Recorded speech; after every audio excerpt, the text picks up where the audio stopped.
All right, let's dive right in. Today we are looking at something pretty wild, a complete, from the ground up redesign of Australia's entire financial system. And believe me, these proposals, they challenge just about everything we think we know about how government money, banking, and the economy are supposed to work. It all really boils down to this one huge question. Can a government that issues its very own currency ever truly run out of money? Well, according to this way of thinking, the answer is a hard no. And once you accept that, well, that one little idea changes absolutely everything. Okay, so to really get our heads around this, we've got to start by thinking about money itself in a whole new way. This is all about understanding the incredible power that comes with what's known as a sovereign currency. So what on earth is a sovereign currency? Well, think of the Australian dollar. It's a non-convertible, floating rate currency. Now that just means the government issues it, but, and this is the crucial part, it doesn't promise to swap it for something physical like gold, and that's the key. You and I can run out of dollars, right? A household can. But the actual issuer of the Australian dollar, they can never, ever run out. They can always pay any bill that's denominated in their own currency. And if you can always pay the bills, that leads you to the one core assumption that guides every single proposal we're about to look at. Government exists for public purpose. That's it. That's the benchmark. Every single rule in the financial system has to be judged against that one standard. Does it serve the public? So let's apply that idea to banking. The goal here is basically a radical simplification. It's about stripping banking down to its two fundamental jobs, giving us a safe way to make payments and lending money based on solid, careful analysis of who can pay it back. That's it. So how do you get there? Well, rule number one, no selling loans. Banks would have to keep the loans they make right there on their own books. This completely stops that whole originate to distribute model that we know can create massive risk, because now the bank that makes the loan is the one that has to live with the consequences. Next up, no proprietary trading.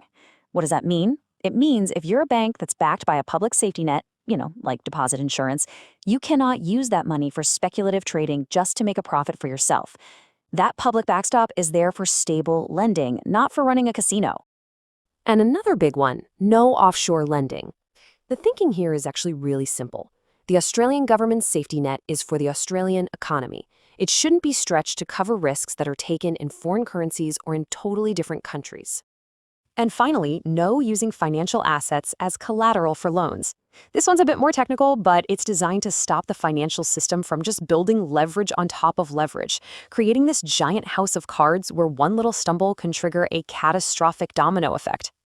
So when you take a step back and look at all of these restrictions together, you can see they're all aiming for the same thing.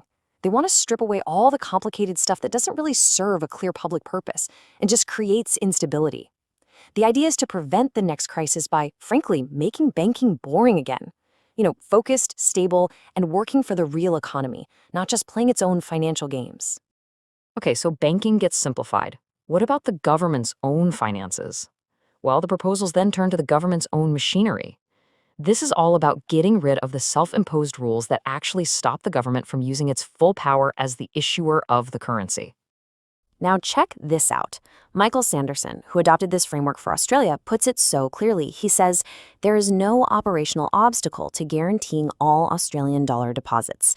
Now, that isn't a political wish or a dream. He's saying it's an operational fact for a government that issues its own currency. And if you accept that fact, well then, the proposal for unlimited deposit insurance starts to make a whole lot of sense. Here's another huge shift. The idea is for the Reserve Bank to set its main interest rate, the cash rate, permanently to zero, or at least super close to it. Why? Well, there are two big reasons. First, you minimize the cost of borrowing for businesses that want to invest and grow. And second, you reduce what are called rentier incomes. That's just a fancy term for money people make just by owning financial stuff instead of by actually producing anything. And that leads us to what might be the most mind-bending proposal of all. You know how we always hear that governments have to sell bonds to fund their spending? This plan says, just stop doing that. I mean, if the government is the one that issues the currency in the first place, why does it need to borrow that same currency from someone else before it can spend? It doesn't. It can just spend the money into existence. So under this system, the government just spends. The end. Government bonds? They're really just a tool for managing interest rates. And if your target rate is 0 anyway, you don't even really need them for that. Okay, so we've just completely rewired the entire financial system. You might be asking, so what? What's the point? Why does any of this matter to me, to my job, to my life? And that's exactly what this last part is about. It's about connecting all these financial ideas back to the real economy and specifically to the goal of achieving genuine full employment. So the cornerstone policy to make that happen is something called a job guarantee. Here's how it would work. The federal government would fund a job at a fixed minimum wage with all the standard benefits for literally anyone who wants to work but can't find a job in the private sector. These jobs would be organized locally by councils or nonprofits doing useful things for the community. What this does is it creates an employed buffer stock of workers. So instead of using a pool of unemployed people to keep a lid on inflation, you use a pool of employed people, which is so much better because it keeps skills sharp, it keeps incomes flowing, and it creates a way more stable anchor for the entire economy. And when you put all these pieces together, the understanding of sovereign currency, the back-to-basics banking, the direct government spending, and the job guarantee, it all leads right back to that very first principle we talked about, public purpose. And it leaves us with one final, pretty challenging question to think about. What could a system like this, one designed from top to bottom purely for public purpose, actually achieve?